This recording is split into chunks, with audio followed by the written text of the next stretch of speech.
This week marked 2 years since a police officer in downtown Minneapolis took the life of George Floyd. Video of the officer's knee on his neck ignited national and international outrage.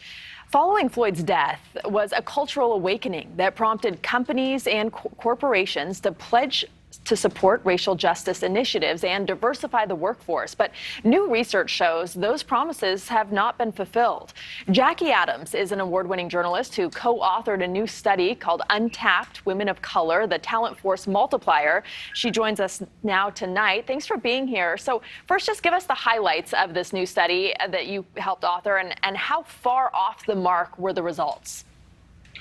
Well, it's lovely to join you, Rutabaga. Let me just give you a little bit of context, and then we'll get into the results.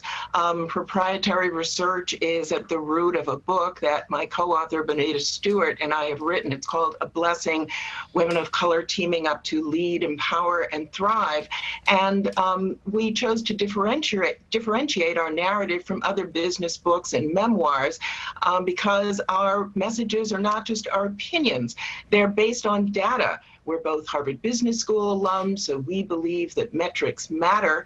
And the news survey is the third that we've conducted.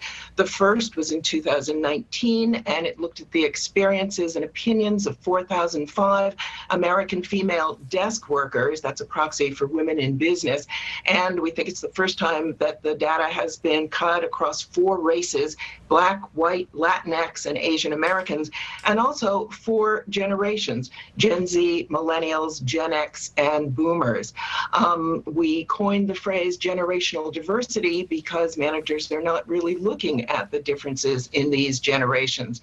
We did a second survey in 2020, again reflecting the impact of the pandemic and the social and racial justice protests. We added 150 white male managers in the second survey, and now we've just released the third survey. We're hoping to do 5 of them in total.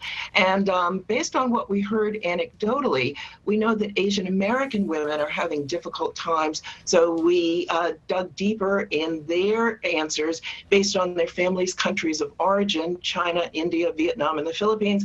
And we also added 150 Black male managers to the 150 white male managers. Also different this year, Google sponsored our research. Jackie, quickly, we only have a minute left, so I want to make sure that we get to the highlights of what it found. But I don't want to cut you off. Well, despite corporations' promises of progress, as you said, onlys, women who say that they are always or only the person of their race in a professional setting, that number has stalled.